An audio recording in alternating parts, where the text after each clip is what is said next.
Welcome back to Crisco's Corner, unfiltered commentary, not your truth, the real truth.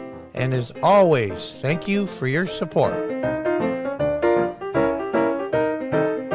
Hi folks, welcome back. I want to thank everybody that took the video from the kids being locked in the gymnasium and shared it around and made it really a big video for me. Thank you. Also, I want to mention, check my community tab on my channel quite often. What I'll be doing now is putting out videos on Rumble, and I'll have the link to the Rumble video, things I can't talk about or say here on YouTube. So let's talk about Joe Rogan. Everybody else is, and it's important. Spotify stands by Joe Rogan after N-word controversy. Canceling voices is a slippery slope. And this is from the Daily Wire. I got to tell you the truth, Joe. You learned an important lesson. You think that these progressives that want to cancel you play by the rules. That if you say you're sorry, you show some remorse, maybe a little empathy, you'll be okay. Nope. Like a wild animal.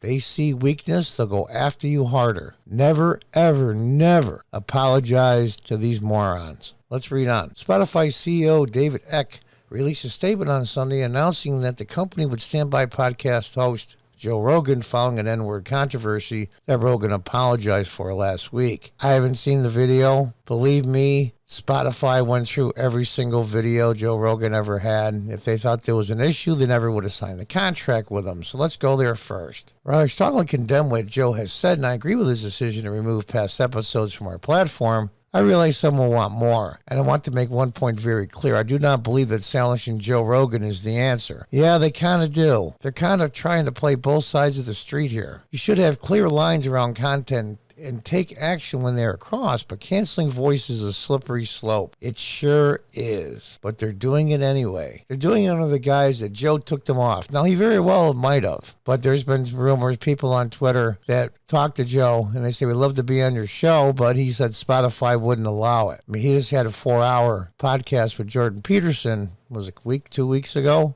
And that's what started it. A lot of other things started with Joe, Dr. Malone, and that's why they're after him. Not because the N-word and not because of this, is because they can't control him, and he's become too big. Look at this more broadly as critical thinking and open debate that powers real and necessary progress. You really don't believe that. I'm sorry, you don't. You don't. Egg said in a note to staff that it was Rogan's decision to remove dozens of episodes from Joe Rogan Experience. And there's a statement. You know, I outlined to you they were not a publisher of Joe Rogan Experience, but perception due to our exclusive license implies otherwise. So I've been wrestling with now that perception squares with our values. That's absolute baloney. Absolute baloney. We believe in having an open platform. Yeah.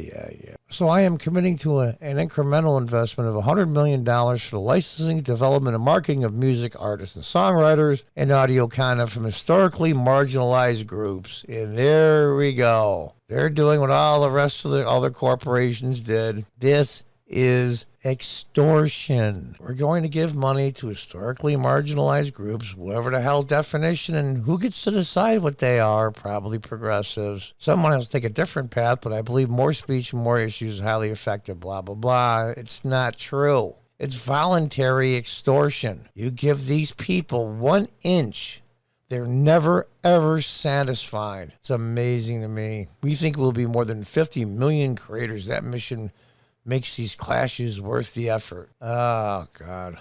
You know, it's amazing to me. You never, ever give in to these people. They're never satisfied, ever, until you're swept from the earth. Your passion for this company and our mission has made a difference in our lives and so many listeners and creators around the world. He's talking to the employees. You can read the rest of it. I know it's difficult to have these conversations playing out so publicly, and I will continue to encourage to reach out to our leaders, your HR partners, or me directly if you need support or resources for yourself or your team. Yeah. Cave. Rogan apologized last week after a video was posted by far-left activists showing using racial slurs that he says was taken out of context, and they were. I've used the N-word myself talking in my store, and it was a very high minority, low-income area where my store was, and I would say a good third, if not higher, are black. And we talked about the fact that why that word is used all the time, it's taken out of context. It depends who says it and what. It's just crazy. So just don't say the word at all. But the culture still does.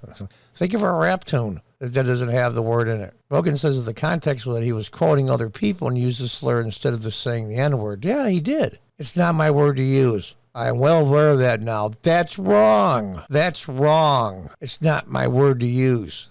I am well aware of that now. So that means only certain people can use it? If it's so horrible and so rotten, no one should be able to say it, or at least in polite society. But for years I used it in that manner, Rogan said. I never used to be racist because I'm not racist.